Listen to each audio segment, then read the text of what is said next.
Greetings. I'm Ken Hammond. I'm a professor of East Asian and Global History at New Mexico State University.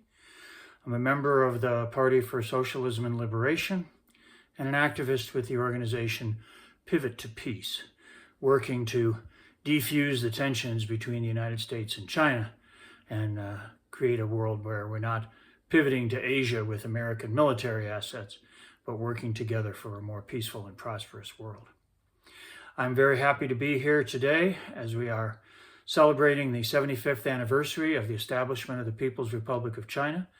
And I would just like to take a few minutes here to say something about the idea of socialism with Chinese characteristics, which has been the animating principle in the history of the People's Republic and indeed in the Chinese Revolution overall over the past a little more than a century.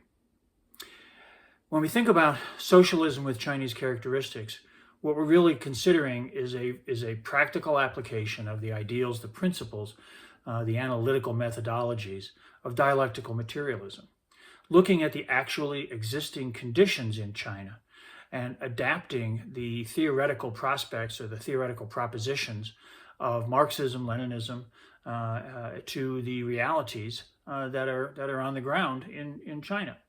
This is a project that began with the establishment of the Communist Party back in 1921 and was a long and arduous struggle. The 1920s was a very difficult period, but finally, by the 1930s, under the leadership of Mao Zedong, the Chinese Communist Party placed itself on a successful path of revolution by understanding the idea that the peasantry were, in a sense, rural proletarians, as Mao described them, and were the natural allies of the industrial working class.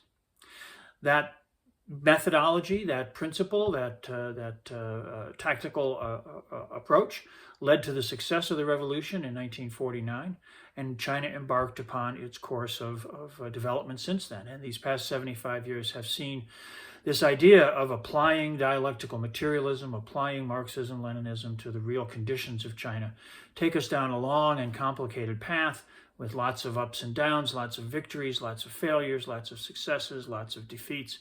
It's been a tumultuous history in many ways, but one which has unfolded along a course aimed at improving the lives of the Chinese people, building a socialist future for China, and creating a system that was based on the public ownership of wealth and its application through the instrumentalities of the Chinese state to improving the livelihoods of the people and raising the standards of living and all that.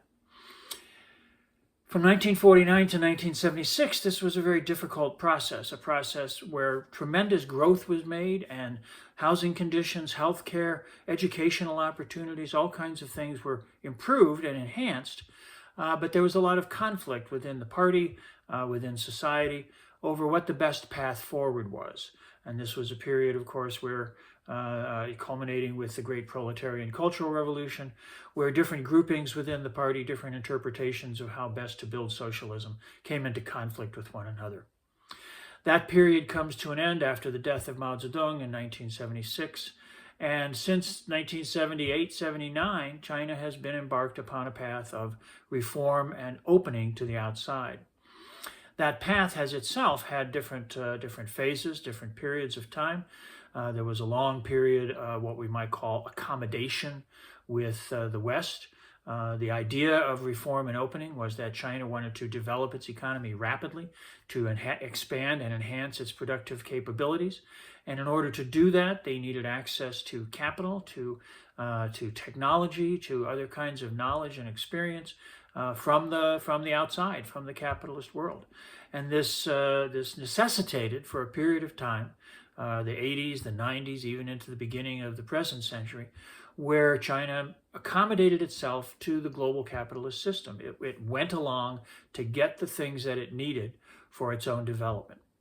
But about 13 years ago, China entered into what is called the New Era, at this point still under the leadership of Xi Jinping. And this is a period where we have seen China, in a sense, the Chinese people once again standing up. Mao Zedong very famously in 1949 on October 1st said the Chinese people have stood up And as they have made their way forward and as they have struggled to build a better future for themselves and indeed to become something of a model for other developing peoples in the world, once again now the Chinese people have stood up, and they are no longer making this sort of accommodation with the West, particularly with the United States. That has led to a period of conflict, a period where the United States has become increasingly hostile and aggressive. The pivot to Asia is aimed at encircling China, containing China, and that's something that all of us who support the Chinese Revolution and support the struggle for socialist construction everywhere that it's possible, this is something that we have to fight against. The struggles against American imperialism, of course, aren't only concerned with China. Right now, of course, we know that American imperialism is aggressively asserting itself in the world in places like Ukraine, in the Israeli genocide in Gaza, and we have to oppose all of those things as well. The key to the success of socialism with Chinese characteristics is the maintenance of the socialist core in China.